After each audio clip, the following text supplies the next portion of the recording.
I know there's been some pretty legendary rib stories. Do you have any that you recall about the Nasties? I mean, we've heard, that the eyebrow thing that maybe they started. I know Mr. Perfect borrowed. Are there any other interesting or silly ribs that you heard about that the Nasties did? Oh, I mean, the some of them could be, yeah. And look, the eyebrow thing. God, Fuji was doing that long before the nasties were even twinkles in their daddy's eyes. I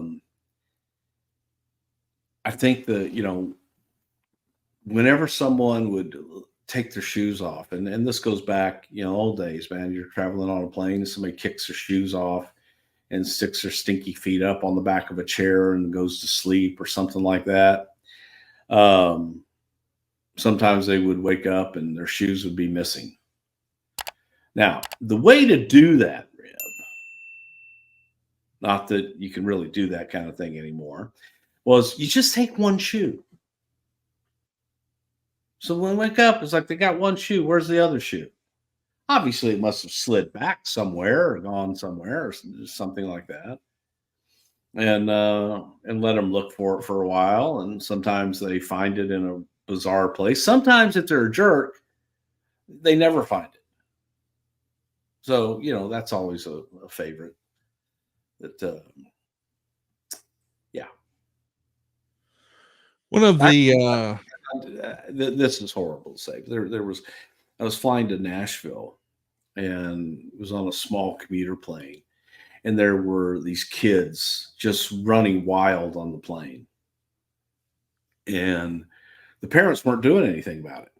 So the kids were slapping each other and hitting each other and running up and down and bumping people in the aisle, and people were getting really angry.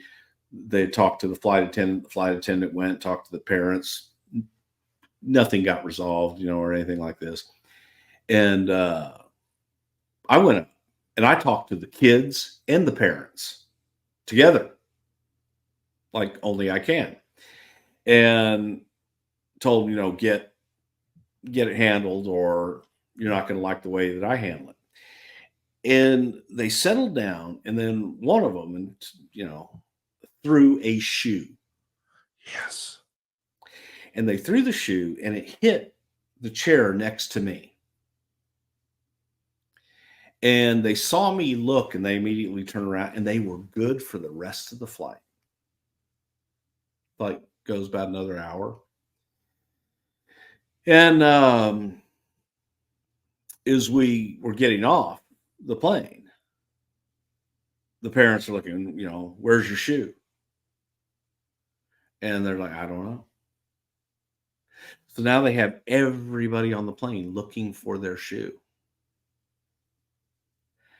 And they were so nasty and rude about it that, let's just say, that shoe will never be found.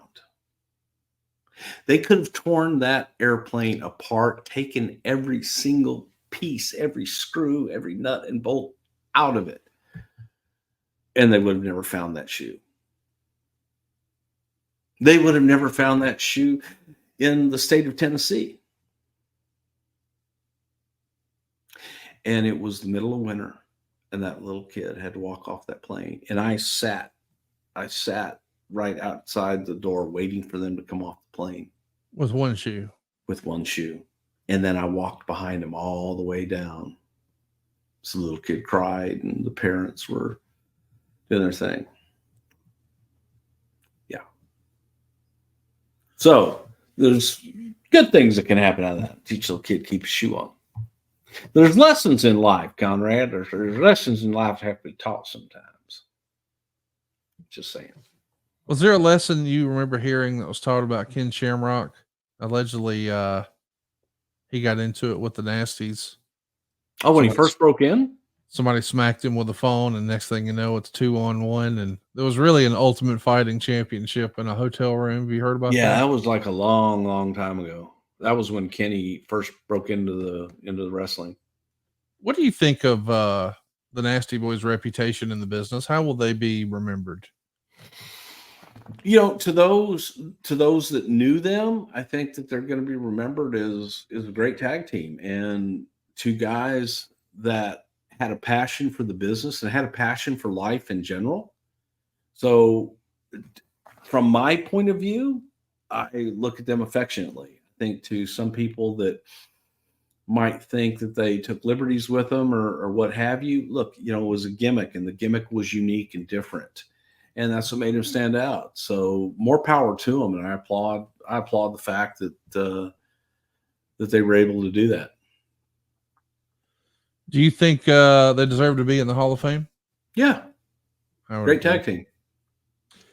Let's do a few questions here. Gavin, AFS, Ant in My Eye Jones says, has the team ever done more? Ants in My Eyes Jones.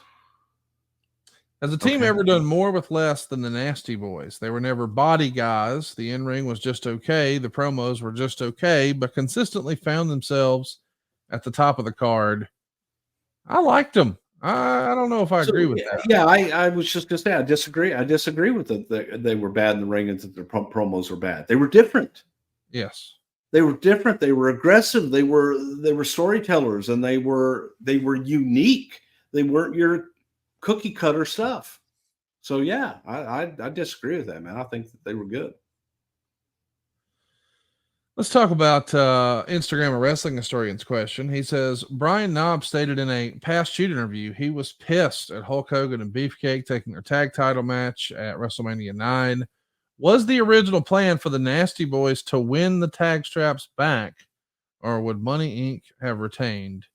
That's interesting. Do you think that they would have had another tag title run?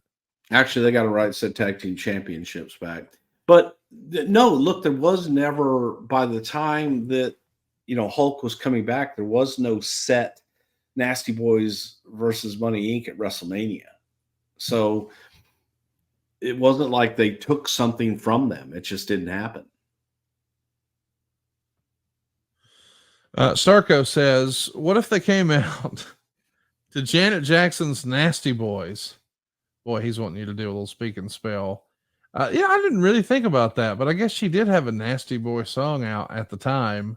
In a different era, I could see her coming in to sing them to the ring at a WrestleMania or some silliness. Okay. I'm not a Janet Jackson fan. I'm not familiar. I'm not familiar with the tune. Okay. Well, I give you. You know it? There. Yeah, I'm not going to sing it though. I'll have Dave Silva know it. You know he does. Okay. The Rosen Coaster says, any good ribs that you're able to share? You sort of shared some of those before. It feels like this, maybe they're getting lumped in unfairly, or did they fairly earn it? I mean, we've heard Mr. Perfect and Mr. Fuji and Owen Hart. Are they in that same vein, or are those other guys sort of in the master class and the Nasty Boys are doing their best? The Nasty Boys had their fair share of ribs. They like to have a good time and they like to rib. Yeah, they're definitely there. I don't know that they were, either more and or less, but they were kind of in that same grouping. We got another question here from Toby. He wants to know, has Bruce ever gotten a pity city done to him? It's a fun one. What's a pity city? You rub your armpit in the guy's face. They did it all the time in the Nasty Boys matches. That was, I thought that was called something else. That's called pity city. It was called a pit stop. Yeah, well, whatever, same thing. Well, okay, I've never heard of a pity city. I've heard of okay. Did you ever get pit stopped, you motherfucker? No, hell no. You got to start jacking off before we record, or have a prime or something. You're in an ill mood today. Well, that only leaves one option. Well, no, wait a minute. You asked me about something that I've never in my life ever heard that term. I didn't act like you started having an attitude right then. It's been since you jumped on the fucking thing here today. No, that's not true. It is true. It is not true. Adam Leeson wants to know, who was easier to be in a room with, Sax or Knobs? Who was easier to be in a room with? Definitely Sax. I was like, everybody knows the answer to that. Yeah. Why do we even have to ask? You can have a nice quiet drink and nice time and laugh and joke with Jerry, but with Knobs, it's going to be loud.